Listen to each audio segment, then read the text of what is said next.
மண், கொஞ்சம் எரு, அதுக்கப்புறம் கொஞ்சம் விதைகள். இதோட கலவைதான் விதைப்பந்து. இது எப்படி செய்யறதுன்னா, மண்ணையும் எருவையும் கலந்துட்டு அதுல கொஞ்சம் தண்ணி ஊத்தி உருண்டை பிடிக்கணும். அந்த உருண்டையோட நடுவுல ஒரு விதைய வைக்கணும். இந்த கான்செப்டை கண்டுபிடிச்சது ஜப்பானை சேர்ந்த புக்காகோங்கிற ஒருத்தர். அவர் நம்ம ஊர் ஐயா நம்மாழ்வார் போல ஒரு வேளாண் விஞ்ஞானி. இவர் எழுதின ஒன் ஸ்ட்ரா ரெவல்யூஷன், ஒற்றை வைக்கோல் புரட்சிங்கிற புக்கை படிச்சுதான் சீட் பால் பத்தி தெரிஞ்சுக்கிட்டேன். அதுல என்ன சொல்லி இருப்பாருன்னா, விதைக்கணும், அறுக்கணும், அது தவிர நம்ம மண்ணை டிஸ்டர்ப் பண்ணக்கூடாது. சரின்னு இது என் தோட்டத்திலேயே ட்ரை பண்ணலான்னு முடிவு பண்ணேன்.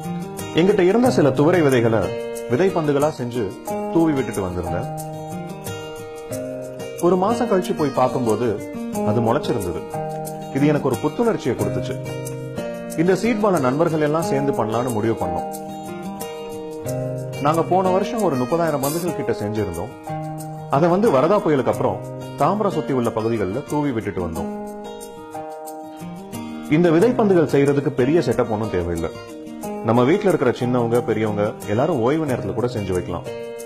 நீங்க எங்கேயாவது பயணம் பண்ணும்போது போற போக்குல தூவி விடலாம். இயற்கையோட தத்துவம் ஒண்ணு இருக்கு, வலியது வெல்லும் அப்படின்னு.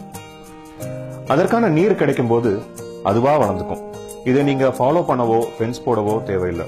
இதை ஏன் உருண்டையா செஞ்சு வீசுறோம்னா, இது முளைக்கிறதுக்கு முன்னாடி எறும்பாலேயோ பறவையாலேயோ சேதமாயிடக்கூடாதுன்னு தான். ஒரு காக்கா அதோட எச்சத்துல ஒரு காட்டையே உருவாக்கிட்டு போயிட்டு இருக்கு. நாமளும் போற போக்குல காடு உருவாக்குறதுக்கான ஒரு முயற்சியை எடுப்போம்.